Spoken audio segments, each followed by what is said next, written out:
What's going on? It's your boy Aussie Powers. And I'm Paul Barrett. And we 53X from Detroit. And you are now tuned into Industry's Most Wanted. Yeah.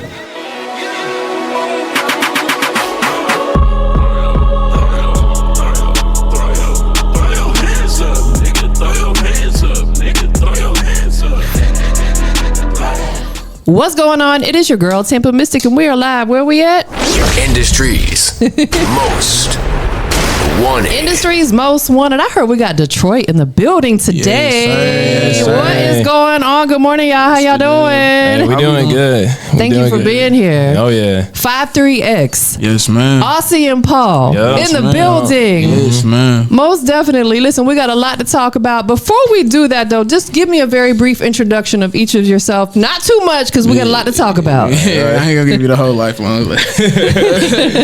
But so yeah, I'm Aussie Powers. This is Paul. We basically just came up with the group 53X. We kind of knew each other from back in the way, but we just started. I don't know. When did we link up? We linked up. I mean, I think it was probably like 10 years ago when we first linked up. I was doing music for a minute. You was just getting into that space. Yeah, he was already taking over the SoundCloud area. Yeah, the little underground era from back then. And then that had to been what, like 2016? I want to say something like that. Yeah. And then I mean, we had some mutual friends that we knew, and from there it was just we seen each other making music. We had another mutual friend that brought us back together and just started doing stuff together. We seen a real potential and talent with each other, and it was just like, when stuff just meshes. Yeah. It just we was just like, so we realized it because when we came in the studio, I think when that was back when you was living out in Grand Rapids, and I came out to your studio, and then we realized we was like, damn, bro, you go with the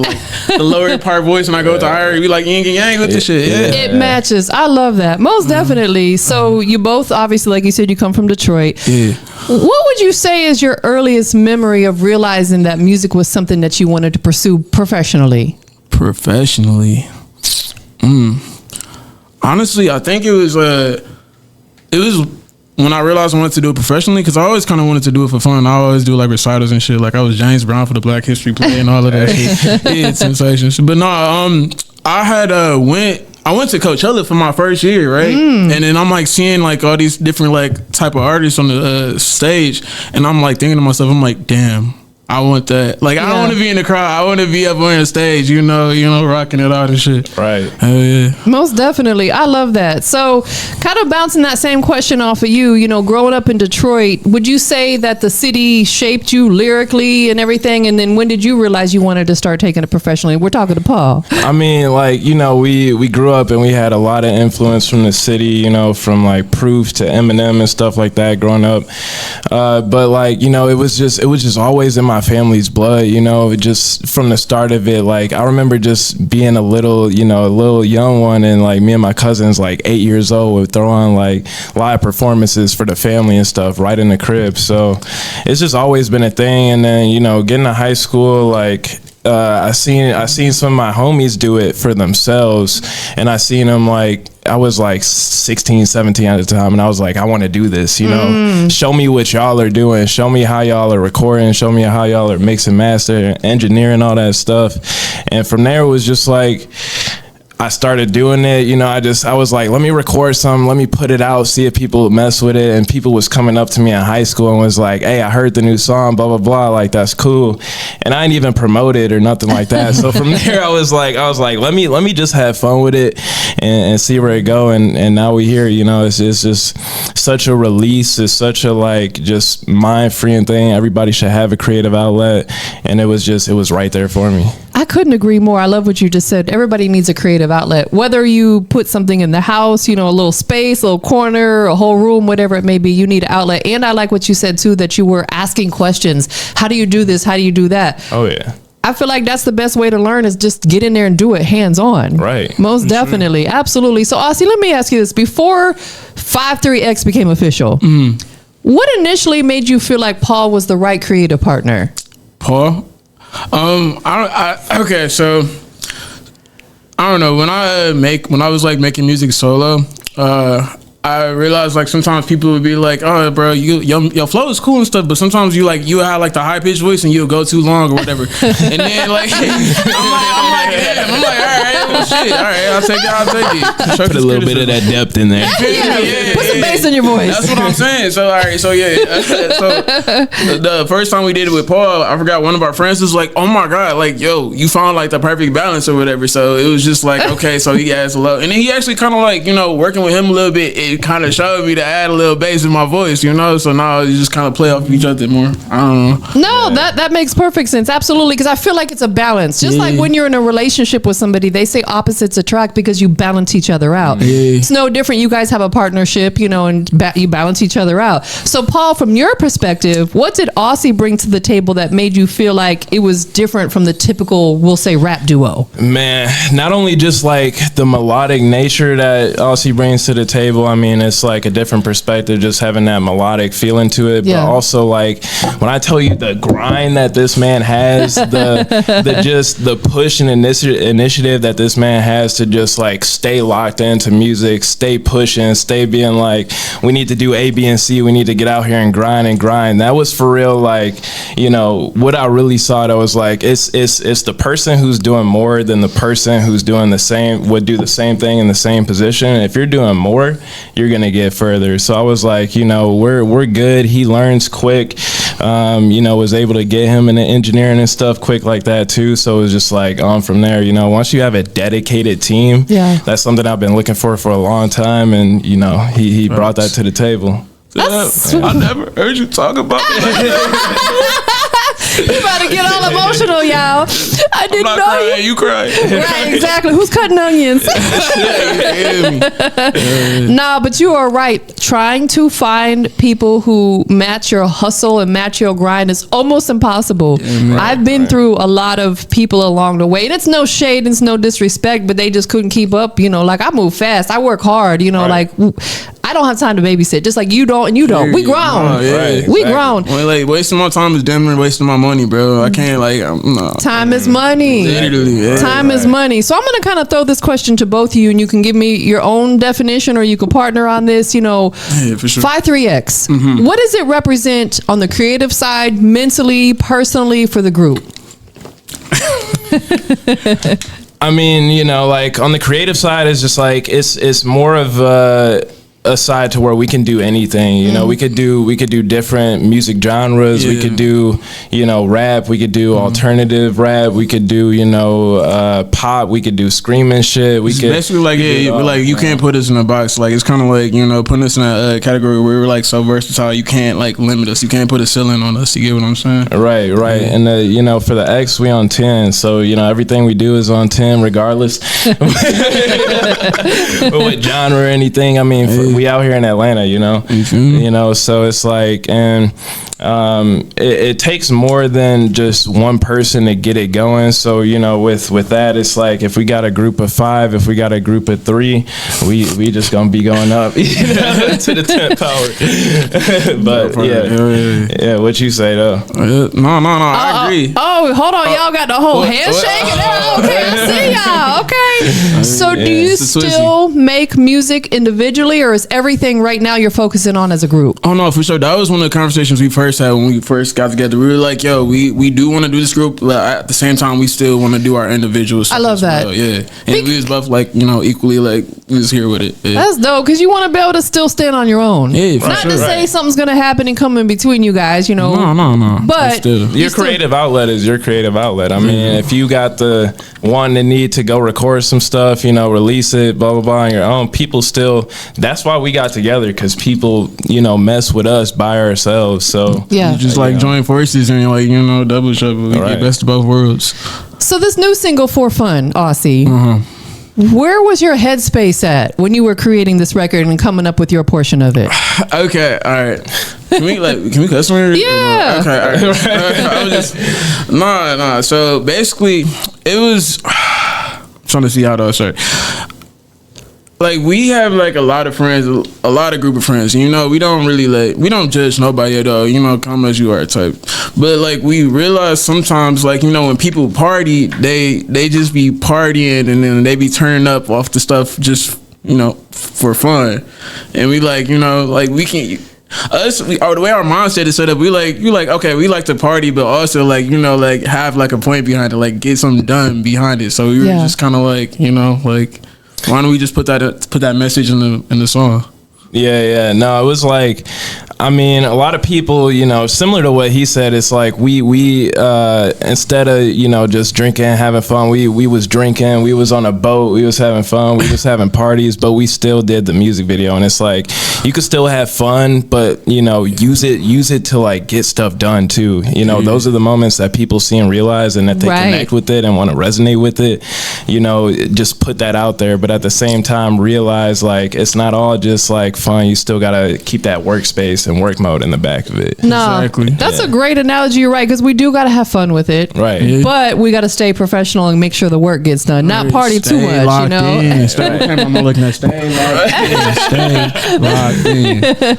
So when you and Aussie are in the studio, Paul, who usually pushes the other harder lyrically, and you know, to who's the one that be like, nah, you got to go harder on that verse? Who is that? Man, that's a good question. That's a good question. I feel like we both push each other because we both know each other's strengths. We both know each other's talents. That's the good thing about knowing the other artists that you work with.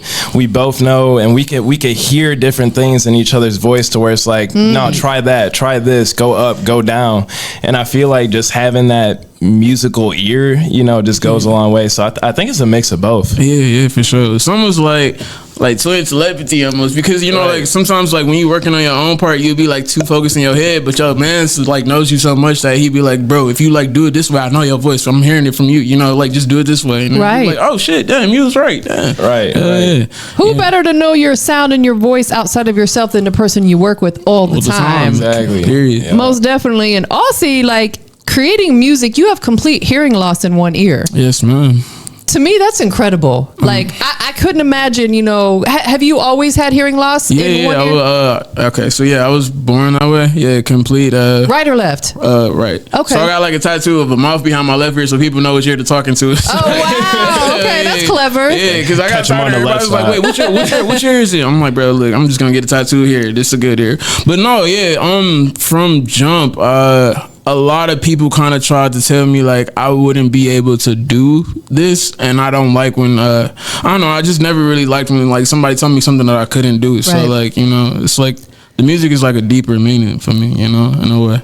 Listen, he can do anything and everything to the same people who can hear out of both ears. Don't come for no, that is dope though. Listen, I commend you for that, for not allowing other people to block your blessings of what you want to do.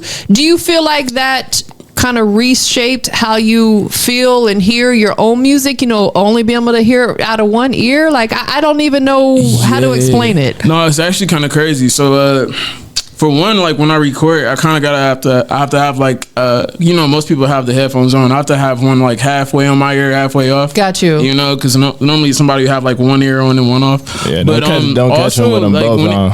Yeah, for sure. Also, when it comes to music, I'm like extra, like, I don't know, like fragile and delicate with it, because I'm like, damn, am I not hearing it right? Like the normal person will hear it. So like, you know, like it was a whole point or a whole phase where I'm just like kind of, I don't know, I just felt like I would be too in my head, you know, like I would just hit notes and I'm like, I think it sounds right. Like I gotta go ask my friend that got both ears, like, hey bro, this sound good to you? He's like, yeah. Gotcha, I'm like, all right, bet. Most definitely. And knowing that this is, you know, I wouldn't necessarily, it's a challenge, but it's probably, you got to put in a little bit more effort than somebody who can hear out of both ears. Sure. Does that push you to go a little harder? Like knowing that, man, like, you know, like I would think so, right? Yeah, I mean, as far as like, you know, all the engineering and stuff like that, and it's crazy because that one ear that worked, he got a good ear. He said that one ear that worked. Bro, you see how you trying to good? He got a good ear. So I'm so dead. He said that one ear that worked. He got a good ear for real, so you know I don't even gotta help him out like that. He's a you know? cool They be trying to clown me. They be trying to say I got selective hearing. I'm like, bro, it's not. It's like, okay. All right, beyond. I'm sorry. No, you good. But it's like, all right, beyond music, bro. He said he got a good ear. Like literally. Yeah, that's a good ear. But yeah, beyond music, it's like I had to kind of I don't know, like me, like kind of just going into life at first was just I had to adapt. You know, my equilibrium was off and everything, so it was just like it was more stuff that I had to kind of like just adjust to. So like I damn near like then train my one ear to be like on like a sonically 360 level type situation. Right. You know, man, absolutely. Again, you know, I commend you for that too, because I couldn't imagine. You know, obviously I couldn't hear out of both ears my entire life, and I feel like if something was taken, but if you're born with it, maybe it's. So this is the thing though. They actually offered me the surgery to get my ear fixed, but they said it wouldn't sound the same as my normal hearing. And then this is like a longer time ago. They probably got better like stuff out there now. But they also said I'll have to have like the surgery where it has like that long scar coming down my neck.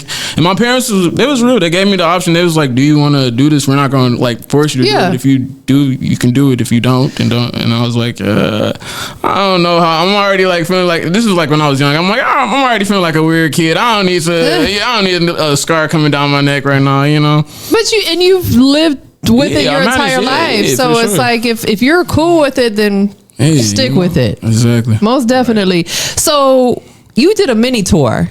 Yeah. Right. Yeah. In Texas, Kansas City. What did that teach you about performing outside of your home base, Paul? Man, I feel like it really shows you really got to go out of your way to get it, because I mean, especially with us, like we still, you know, we do stuff on a daily, you know, day jobs and stuff like that. So like we literally had to fly out there, fly back the next day, and then drive back out there, you know. But with that experience, it's like you really meet a lot of cool people on the road. Everybody who's there is serious, you know. You really build those networking connections and stuff like that. And it's just like the people you meet, you connected with for life now, you know. And you can make music with people, you know, state to state or anything like that. Actually, out of the country, man. Out of the country. Shout out Percy Bones from UK. Shout out Sagan from Sagan from I think he from Portugal. Yep. Shout out Oso. Yeah. And it's like, you know, that tour lifestyle, that is fun. Like ain't nothing like it. Just being with your friends and stuff like that. Driving across the country, like, you know, you run into a lot of different stuff. You run into a lot of different people, and it's like it ain't really no telling what could happen. You know, that's the fun part of it. Every day is different. Right. And it's like, you know, really with the crowds, it's a whole new crowd. It's a whole new scene. You don't know what you're walking into. So you really come in and turn up with just absolute everything that you got. And it's different from performing at home, because I'm like, I want to make an impression. Everybody don't know me here. Right. You know, like, people don't know us here. So it's like, you know, we coming out, we going as hard as we can for us and everybody there, just so we can show the support. So it's cool. It's fun. And you had the opportunity to open up from Bizarre from D12 twice. Was that during this tour, or was that separate performances? I think the first one was before.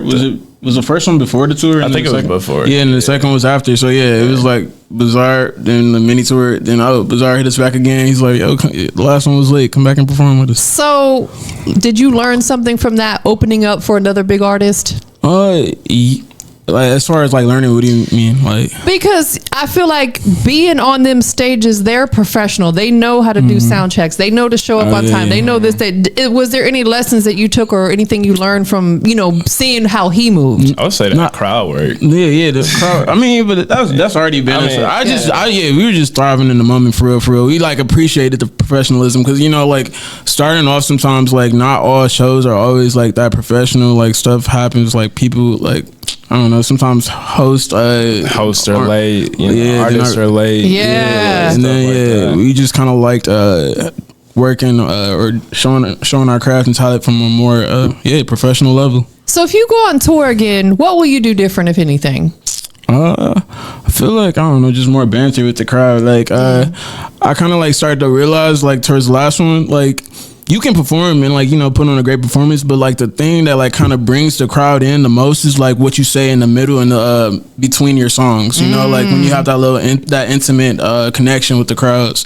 It's not just rapping, it's crowd control. It's like talking to the crowd. You gotta like almost like be, you know, not just a musical performer, but like a visual performer as well. And I think that's the main key to where if you just go up and do a set and just rap it, you gonna either lose interest or not stand out. But when you actually make it something to where it's like this is entertaining, then we got something. So I think that's what we gonna work on. Would you say that being on tour together like strengthened your chemistry? Because I feel like being on tour could be pressure, like you said. You never know from day to day what to expect. Do you feel like that strengthened the chemistry that you guys already had?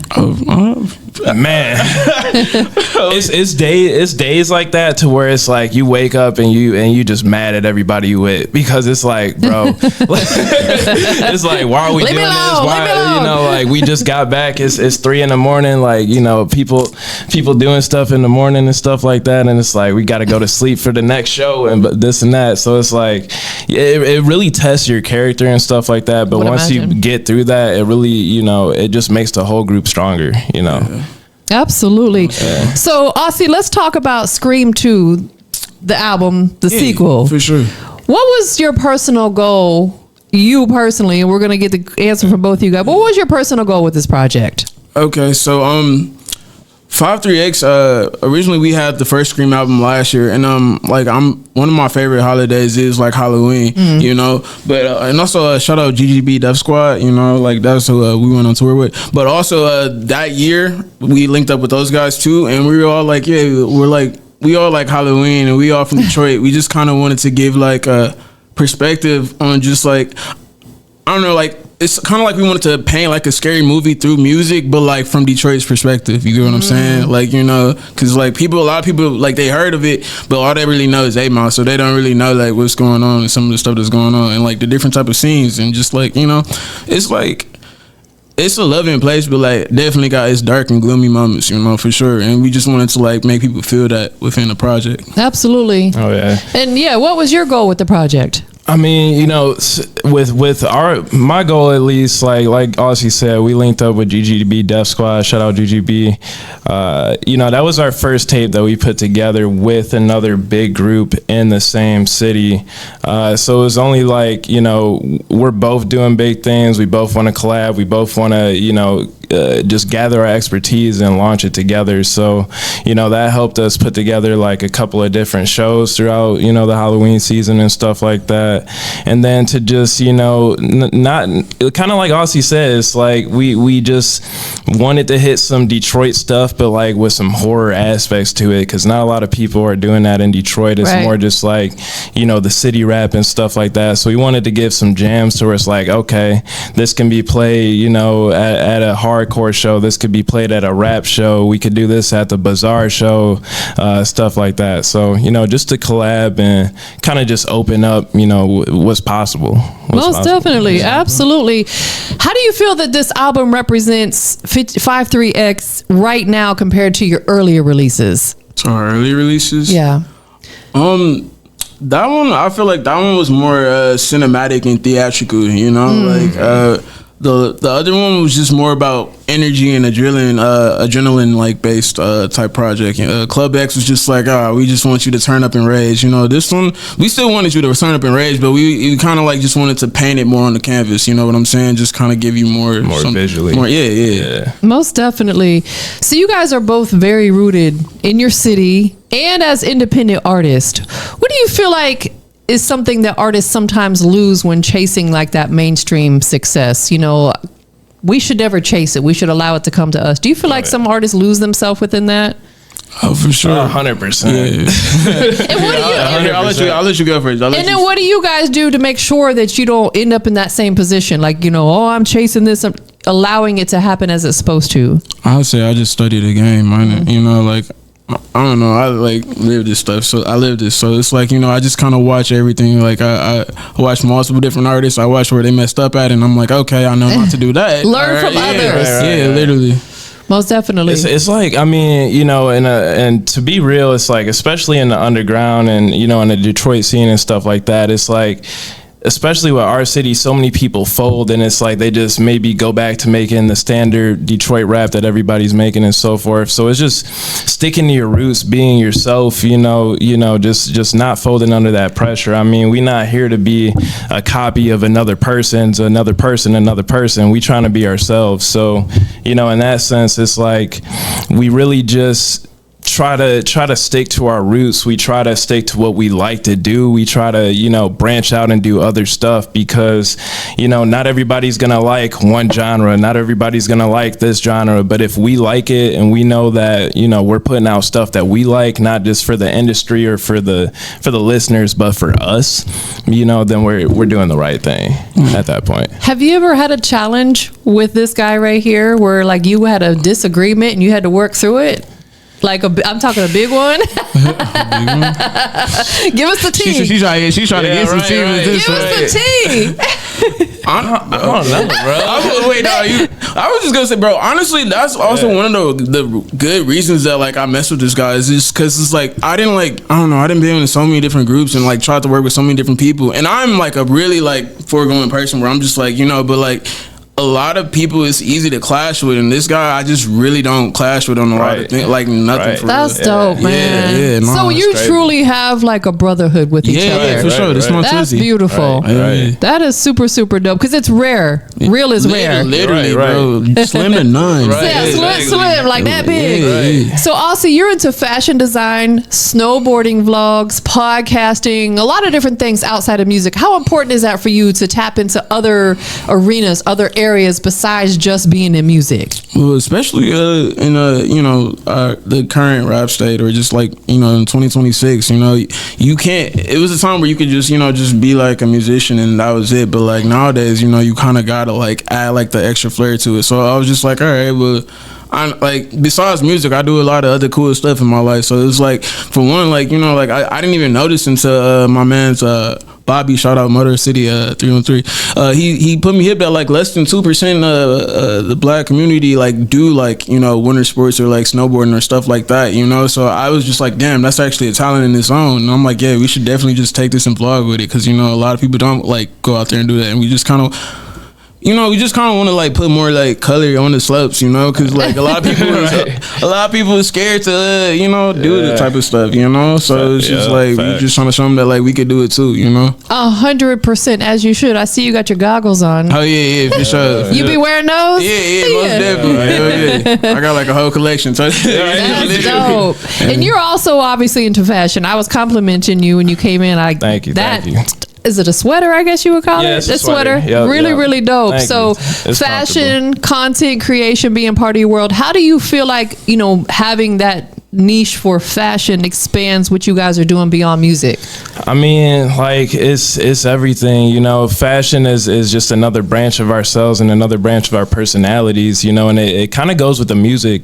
You know, if you got that sort of, you know, just feeling about yourself, you feel good, you look good, you know, you could go ahead and put it into the music. But not only that, we want to get into some of the clothing design for ourselves and do some you know, some 5-3X apparel, some you know, collab apparel with GGB Def Squad and stuff like that.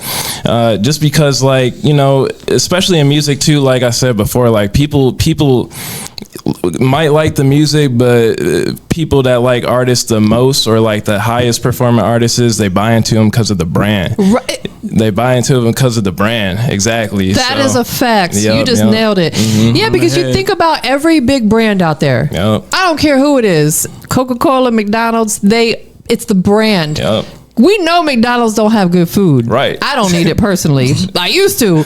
But people will line up around the building to go buy it because of the branding and the marketing. Right. You still see commercials for McDonald's, even though we all know who they is. So it's no different than as an artist. Yeah, exactly. I mean, you got Yeezys, you got, you know, Cactus Jack, all that stuff. And it's like, what else? You got tons of other stuff to where it's like, bro, if they mess with your brand, you can go a long way just off even that. I even seen some artists where, like, you know, like their music is kind of mid, but they fashion just kind of took their music game to a harder level just because of the way, you know, it was like designed, you know. Absolutely. Something I talk about often is perception is everything. That's the world we live in, and it shouldn't necessarily be that way, but let's be honest.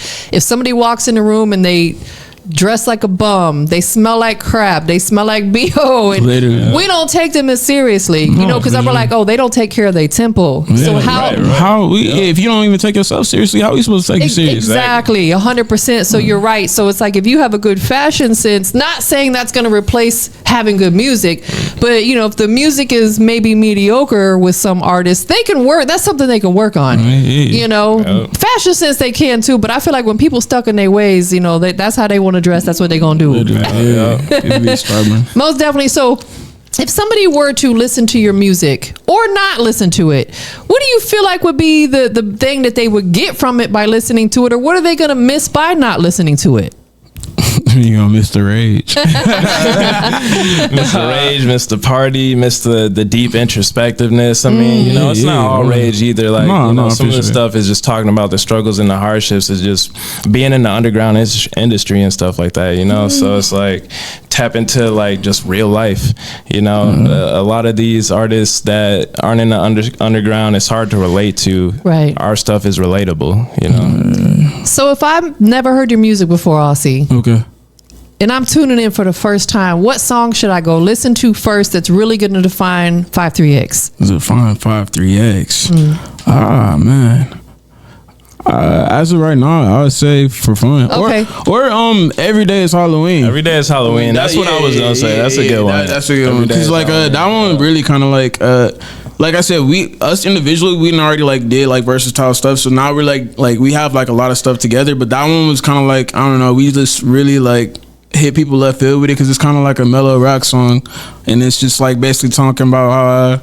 But like I don't know, just living in the city, like a lot of people just like are masked up every day. Not like an actual mask, but like, you know, they put on the facade to wake up, go Right, to work, right. hang out with their Masked people. up You know, in this world. Yeah. yeah, literally. So so it's like relatable, and it just kind of was like a different pace of like rap than we normally go. You know, Do you ever freestyle? Like freestyle over other beats? Is that something you've done? all the time, yeah. So what about the Ghetto Boys? This weekend, Halloween fell up this year on the weekend. I was raised on Ghetto Boys. You feel me? Yeah, mom playing tricks on me. What you mean? Yeah, literally. You know, this Mom. year Halloween fell on the I actually weekend. saw it. You feel Come me? on. I actually saw them live one time too. Me too. Really, yeah. I saw them with Digital Underground, RP Shock G, and Ice Cube. Yeah, it was crazy because I was already a fan because my older brother and my pops was already like playing that when I was a kid, and I just like fucked with these guys. I'm like, damn, that shit. Because like just me, young as hell, I'm not like, you know, I'm not really living life, but like they made me want to feel something. You know what I'm saying? I feel like you should do a freestyle over that beat since, you know, they're speaking Halloween in the... That might be a good That one. would be Good, hard. Yeah, we could. Pay some homage. Kodak Black did with transporting, but he didn't go into the lane she talking Right, about. right. Yeah. You never know. It might catch their attention. Yeah, low key. Yeah. Slick, you know what I'm saying? Coming soon, that freestyle. Yeah, she called it. Most definitely. Absolutely. What would be something that you would want people to understand about this music industry coming up as an independent artist that they may not realize how difficult it is? It's for sure gonna challenge you, and it's gonna test your patience too as well. Yeah, because a lot of people think that like they just want to come in just for the, you know, like they see the stuff that they see on TV, and then like I feel like they don't really have a passion for it because they'll come in and be like, oh, this is actually harder than what I thought it was going to be. Like, Yeah. I don't want to do this no more, you know? And then like, you really got to have like a love for it, you know? You got to have a love for the game, because if you just trying to do it for a quick little buck or this and that, you know, like it's not going to pan out, you know? Man, that is a big fact. What would you add to that? I mean, like with music, you really gotta, if you really want to go somewhere, you just gotta do more than the next person. You know, you really gotta put the initiative into it. You gotta keep grinding. You know, you just gotta every single day. If you know, kind of at that point to where it's like, dang, I don't know if I could do it. I might want to give up. Keep going, keep pushing, keep doing more. You know, it's been times to where we've gone out, you know, to different states and have done, you know, 20-minute sets just to get the promotion and do more than the next person. So if it's something that you really love, it's gonna be a while until you see, you know, some good money from it or anything like that. But you know, you might just be right there, and then you give up. Don't give up. You know, just keep pushing, keep doing more than the next guy. Keep recording. Be consistent. Consistency is the key. Consistency is definitely key. Consistency is the key. You can't just even pick if you it can't up. be consistent, be persistent. You know, like Right. even if something hits you and like it knocks you down, bro, get back up. Don't complain and just be be like, oh, like life sucks, Right. I'm over it. No, you gotta just get back on that bandwagon. You Right. know? I mean, can't stand a woe is me ass motherfucker. Like, come on, bruh, You suck it feel up. me? You know, if you fall down, dust yourself off and try again. Right, And I like right. what you said too. In this business, starting out early on, we're gonna do so much free work. Oh yeah. I mean, Oh, you know yeah. how many free interviews I did? Like, Right. we pay our dues. Yep, And then it yep. comes to the point where maybe you're not getting it, you're not paying, but you're not, you know what I'm saying? You're not getting paid either. You know what I'm saying? Right, So, because right. in the beginning stages, you're going to have to pay for a lot of stuff. Exactly. You gotta pay for a lot of stuff. I mean, hey, we did shows where it was 10, 15 people there and stuff like that. And you in had the to pay to beginning, perform had to and- pay to perform and stuff like that. Free shows, it's all networking and it's all building blocks. If you were to take you from day one and then put you, in front of thousands of people, that's not gonna work. You're gonna fail. You gotta have all those building blocks to get there. Yeah, literally. So, what is the very next release? We're early 2026. What's the very next release that we can anticipate from you guys? So actually, I believe what is either on the 20th or the 21st, the single that we performing on the mic drop, Throw Your Hands Throw Your Up. Hands Up. Okay. Yeah, we Throw Your dropping Hands that Up. out. Yeah, and we also we have like a EP, a snowboarding EP almost, because it's like Okay. Yeah. people know we making music about snowboarding, so we like just found a way how to like make that cool and like have people. I don't know, because it's like when people snowboard, when you going down the slopes, you like adrenaline like pumping music I would to like imagine kind of so. to ride onto. And like, I realized once I had my headphones down and I was like just going and cruising, it just puts you in a whole nother mind state. So it's like I realized it's a lifestyle out there for Right. those type of people, and people don't like, nobody filled that void. So yeah, we have that project dropping soon. Is as well. there any video games of snowboarding? They got Shaun White. Oh, Yeah, they got the Shaun White. I was saying maybe y'all could get a song, one of your Get a snowboarding song. songs in a video key. game. That would be Low-key. hard. Low key? Yeah, that would. Yeah. That would be super dope. And it'd be easy to pitch to because nobody else is in that line. Exactly, right. exactly. And then, like I said earlier, I feel it's important as artists to be involved in other communities because snowboarding, you're going to gain a whole fan base that may have never discovered your music before by being involved in that community. Yeah, Right. exactly. Yeah, outreach is huge. I mean, like if there's something you love, get in the community and just meet people. Tell them what you do. That's Right. huge. A Like, closed mouth don't get fed. right. And we miss 100% of the shots we don't take. Exactly. Yeah. Facts, man. So we're gonna get into this performance here in just a minute. Before we do, anybody that wants to keep up with you guys on your social, where can they follow you at? Okay. They could get me on @Paul Berra.